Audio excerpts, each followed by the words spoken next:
Bonjour à tous, moi c'est Blaise Chula-Chamo. Je suis le fils de Wambeso, Charles Chula. Je suis ici avec mon oncle, tonton Fangem Robert. Nous sommes à Bonabé. Aujourd'hui c'est le 03-04-2017.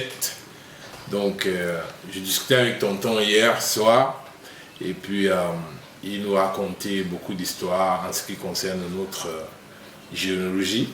Donc j'ai décidé comme quoi que j'allais nous donner l'opportunité à toute la famille de pouvoir mettre ça sur cette vidéo. Puisque avant ça, j'avais discuté avec papa avant qu'il meure en 2013 et j'avais dit j'allais revenir pour qu'on mette ça sur vidéo. Donc ce matin, je me suis levé, puisque j'ai dormi ici. Donc j'ai dit à tonton, non, il ne faudrait pas que je fasse comme j'avais fait avec papa, que décidément qu'on acte et qu'on mette ça sur vidéo. Donc voilà, je donne la parole à tonton, il va commencer à nous dire notre... Comme vient de le dire Blaise, c'est une question lancinante que beaucoup de membres de la famille ont toujours posée. J'ai déjà esquissé quelques réponses. Le monument que j'ai fait à Babouné avant les funérailles de mon père relate un tout petit peu, fait déjà un aperçu de notre arbre généalogique. En effet, la famille que je représente est une famille et l'histoire de la chefferie Bafan. Parce que la chefferie Bafan est née en 1645, créée par un prince Bamungum, qui n'ayant pas pu succéder, prendre le trône de son père, a pris ses partisans pour se lancer à l'aventure pour créer son propre royaume. C'est ainsi qu'il arrive à Bafan en 1645 et qui, avec ses guerriers, ont assujetti la population locale, créant ainsi le village Bafan. Il règne et à sa mort, il y a son fils qui s'appelle, dans le premier prince qui a créé le village Bafan, il s'appelle Joshua. Et il devient donc le premier roi de Bafan créé par lui-même. Je crois qu'il a régné un certain nombre d'années, peut-être 30 ans, je crois. Et à sa mort, c'est un autre prince, son fils, qui s'appelait Juéchou Chouale, qui lui succède, devenant ainsi le deuxième roi Bafan. Juéchou Chouale maintenant devient roi quand il décède en 1715. Il y a deux princes qui se disputent le trône de leur père. Mais dans le fait, c'était au prince Luako que le père avait cédé son trône.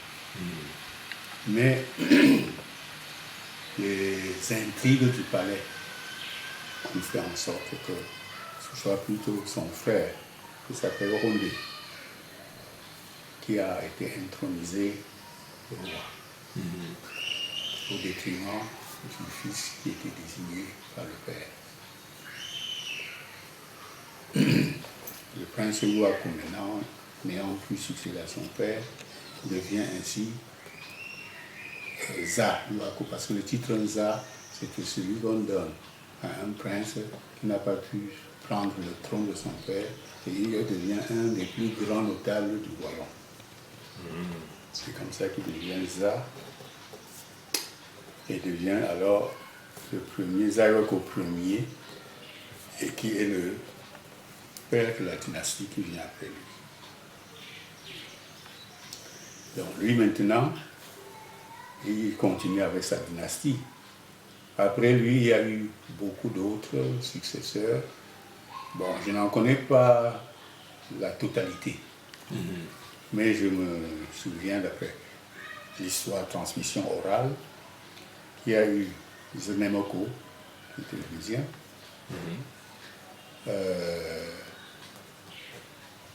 Le troisième, c'était Fangé, dont je porte le nom d'ailleurs, et qui est mon grand-père, parce que c'est le père du Fouam. Alors, Fangé est le troisième, disons le troisième. Il meurt prématurément, et laissant un enfant qui avait déjà l'âge de 2 ans.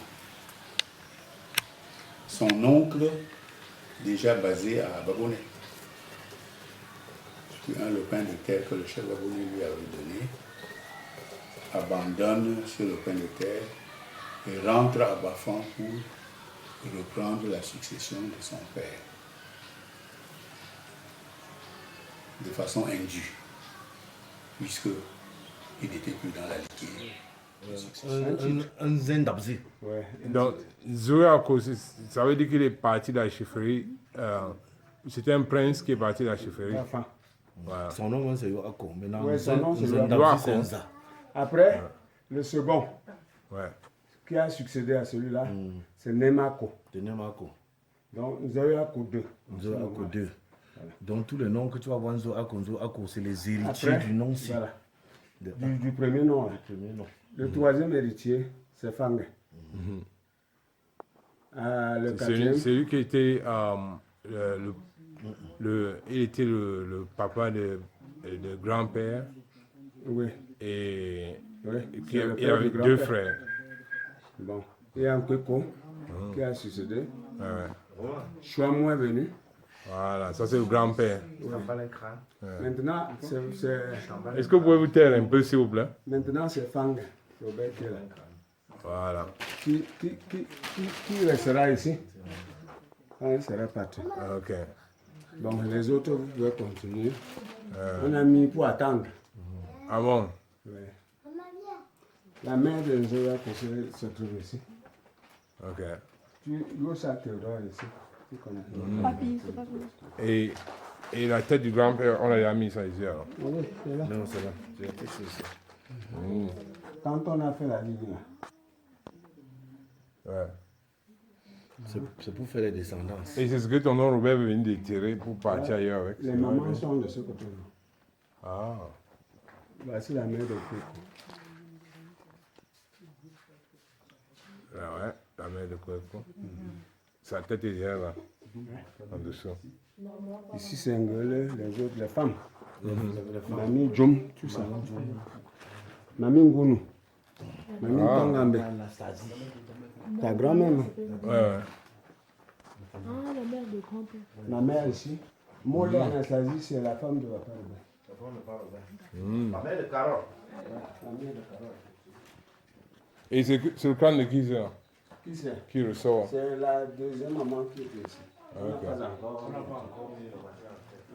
Et les calebasses, ça c'est quoi les thèmes? Ça, ce sont Bon, Les calebasses d'eau. les gens viennent Nourrir. peut-être avec le vin blanc. Oui. Ils versent la sauce la calebasse. En même temps, ils remercient leurs ancêtres. Et de ce côté, C'est toujours.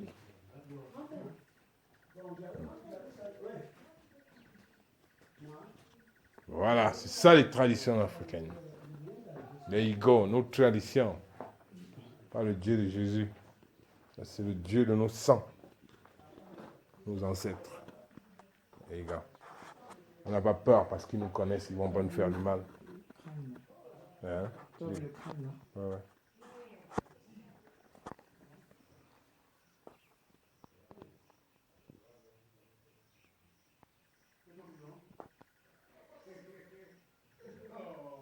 La vie de l'être. C'est comme ça? C'est comme ça comme un film. Wow. Et comment quand il est donc déjà comme ça, il va louer Dieu.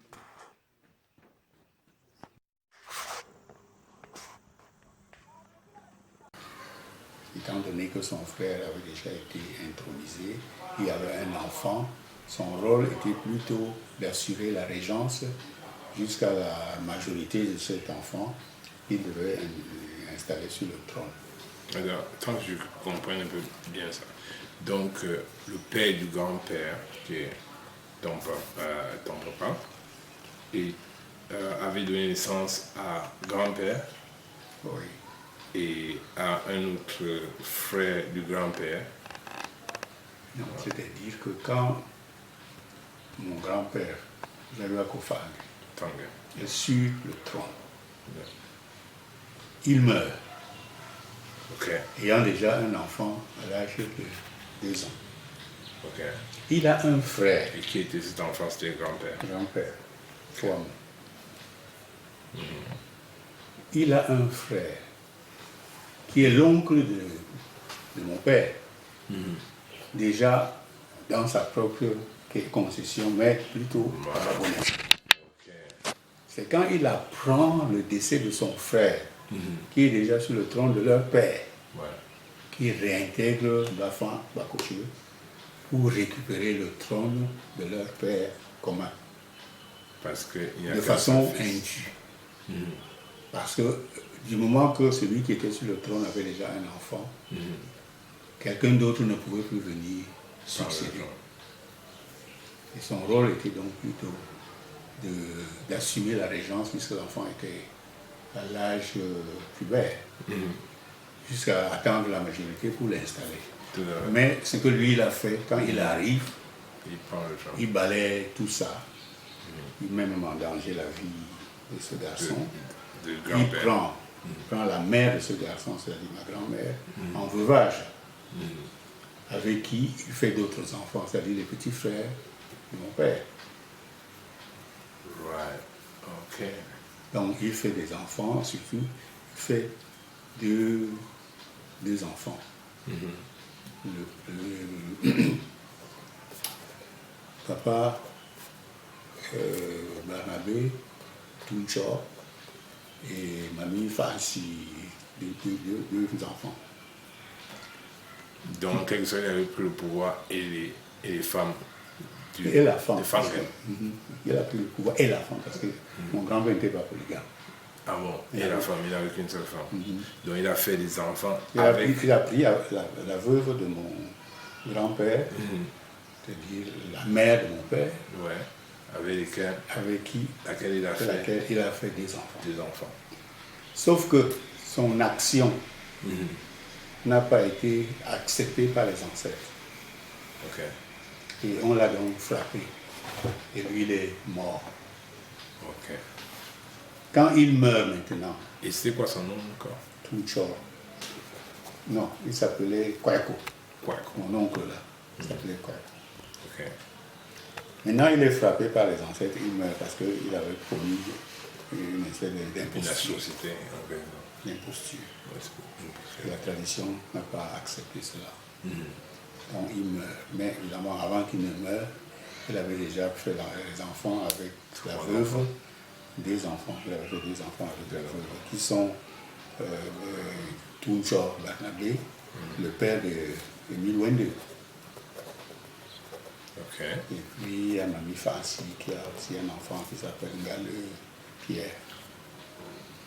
Donc, qu'est-ce qui se passe maintenant? Les deux frères grandissent. Mais au moment où cette situation se produit, et que l'enfant est presque en danger de mort, puisque quand il est venu récupérer la concession, il a pris la femme en veuvage, il a fait tout de suite les enfants. Le petit n'avait que 2 ans. Or, à l'époque, les enfants étaient jusqu'à 4 ans. Ce qui veut dire qu'il a été sevré par anticipation. Et il courait un risque, un danger de mort. Une de ses tantes qui était marié à Fala. Il vient donc le récupérer. Et c'est comme ça qu'il grandit plutôt dans une autre concession où il y a sa tante qui était mariée. La tante du grand-père. Tante du grand-père. Et pendant ce temps, est-ce que Tiekola, il était là? Il est déjà mort. Il est déjà parce mort. que comme il a fait cette forfaiture-là, Il est mort après combien d'années? je ne peux pas savoir. C'est ça. Puisque si tu dis, papa il était encore en sévance, il était avec 2 ans. Non, c'est quand il est venu prendre la grand-mère, ou comme veuve. Immédiatement, ils ont fait un enfant qui doit avoir 2 ans de différence avec papa.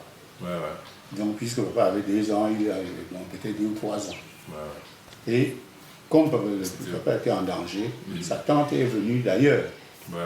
qui venait de Fala dans un autre village, récupérer papa pour l'élever et pour la protéger du danger qu'il courait. Ouais. Bon, c'est entre-temps que l'autre est puni et il est mort. Tout à fait. Maintenant, les enfants qui sont issus de la même mère, mais de 2 pères différents, Tout à fait. ils grandissent. Quand ils atteignent la majorité, si tu ne vois pas, bon, ils décident de rentrer pour récupérer sa concession de droit. Ouais, ouais. Sauf que quand il revient, son petit frère qui est là, il sort la machette, il dit que tu n'as pas le droit C'est bien. d'entrer ici. Et c'est comme ça que toute la famille, y compris les riverains, se concertent pour recommander plutôt à mon père de s'installer dans la concession abandonnée par son oncle. Son oncle avait abandonné la concession. Donc, là où il était parti pour venir prendre Oui, le bien trône sûr, quand. Ok. c'est la concession qui est à Babonnet. Donc on avait recommandé à mon père plutôt de protéger cette propriété, puisque s'il n'y a personne, ça va un peu se perdre. Voilà l'accord de conseil qu'on a donné à mon père. Et c'est comme ça qu'il s'est installé à Babonnet. Ok. Et ça, c'est un truc qui se passe autour des... C'est-à-dire quand 1900. la rupture là s'est produite, quand son père est mort, c'est vers les 1920. Il sent bien que... Et c'était la même sanction, c'est-à-dire que son père, quand il a fait cette forfaiture, il est monté sur un palmier et on l'a fait tomber. Il est mort. De même, lui, quand il a tenté de vouloir faire prendre le trône, lui aussi, il est monté sur un palmier, il est tombé et puis il s'est cassé. Ah bon? Oui, et donc il est resté paralysé, assis tout le restant de ses jours. Waouh. Et c'est pour ça que il a fallu même qu'on fasse des cérémonies pour essayer de laver, comme on dit, on vit assis, pour laver cette truc-là de manière que la succession suive son cours normal. C'est ainsi que papa, ton grand-père, devient Zaiwako 5. Parce que n'importe comment. L'autre, même si il avait usurpé la place, il a quand même porté le titre. Ouais. Et il doit être compté parmi les gens qui ont régné. Donc quand on parle de Zaiwako Kroni qui a fondé, après il y a Nemako, ça fait 2, il y a Fangé, ça fait 3, et il y a Nkweko, qui est celui qui a fait cette forfaiture-là, ça fait 4. Il y a donc Chouamou, qui est ton grand-père, ça fait 5. Et maintenant, c'est moi, ça fait 6. Donc, on est à la 6e génération. Voilà. Mais la 6e dynastie, en quelque sorte, a été prise. On est à la 6e dynastie. On devrait être à la 6e dynastie parce que tu devrais. Puisque tu es le 6e. Oui, mais toi tu es le 6e, mais bon, le fait qu'on a bougé ailleurs fait que toi tu es notable.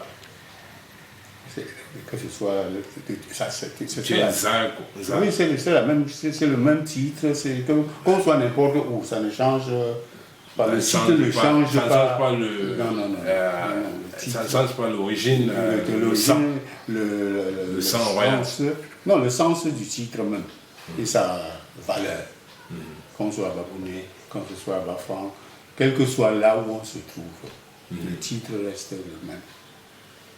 Donc le problème qui s'est posé, c'est tout simplement parce que quelqu'un qui n'avait pas qui n'en avait pas le droit, s'en est accaparé. Il a payé de sa vie, c'est tout. Et ça a perturbé la continuité de la dynastie dans la même concession. Parce que papa étant le 5e, était à l'extérieur, c'est-à-dire à Baboni au lieu d'être à Bafang. C'est comme le Lion King. Je ne sais pas si tu as vu le film Lion King, là où il y a un roi qui meurt, puis son fils il est très jeune, et puis il y a l'oncle qui vient prendre le pouvoir. Et ce qu'il fait, l'oncle, il fait exiler l'enfant.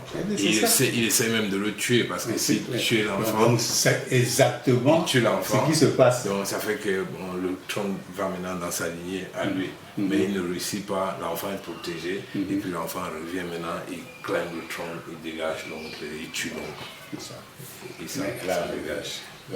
La seule différence, c'est que l'oncle, ayant pris le titre, fait partie des gens qui ont succédé, même si sa succession était, comment je vais dire, usurpée. Voilà. Donc c'est exactement la même chose. Et il y a un truc similaire aussi, c'est ce qui s'est passé avec le Dalai Lama. Quand il était tout jeune, il est mort quand il avait 6 ans, il a exilé le Tibet. Et puis les Chinois ont cherché à le tuer. Je connais l'histoire de il a essayé de revenir. Mais bon. Donc tu vois, c'est la même chose. L'histoire de notre dynastie, c'est exactement la même chose. Exactement. Alors, le problème qui se pose actuellement, c'est que les ancêtres ont dit qu'ils ne veulent plus être en exil.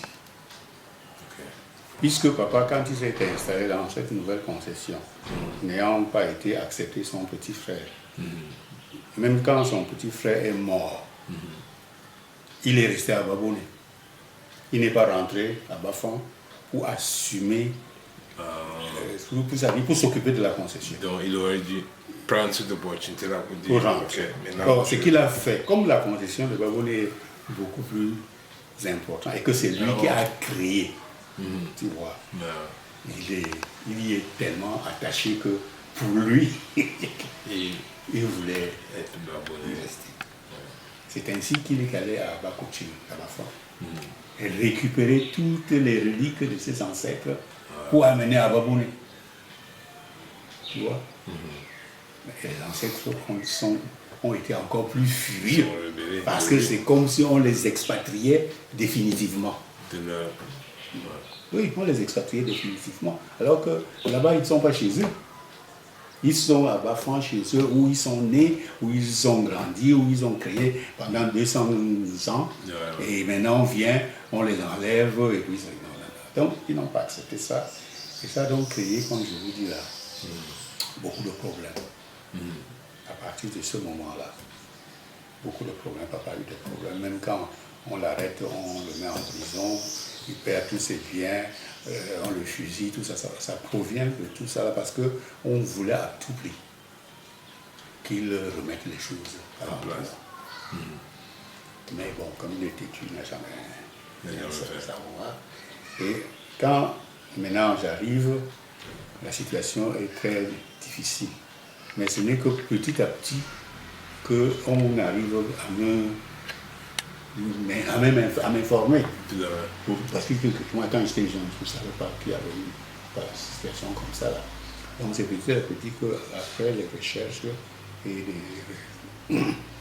des aides de toutes parts, j'ai réussi à retracer toute la lignée et les conditions pour faire en sorte que la dynastie revienne en harmonie. Et déclencher l'opération de la réhabilitation, de la restauration de la concession mère, de manière à faire en sorte que les ancêtres soient tranquilles et ne nous en veuillent plus. Et pour ce faire, comme la concession à Bakouchi est complètement abandonnée, depuis la mort de l'autre, de mon oncle et puis de son petit frère de papa. Les Émile, tout ça, n'ont jamais rien fait là-dedans. La case que leur papa a laissée est en ruine. Donc, Première opération, il faut qu'on aille construire ce qu'on appelle la case des reliques, de manière à transférer toutes les reliques qu'on a déplacées, les remettre à leur place, là où ils ont toujours été, et là où ils doivent être pour toujours. Ça, c'est l'opération fondamentale. Une fois qu'on a fait ça, il y a les lieux sacrés qui sont pleins là-bas. Bon, je suis allé déjà essayer d'assainir cela. Et maintenant, les réunions familiales doivent se passer là-bas. Donc il faut faire une case de,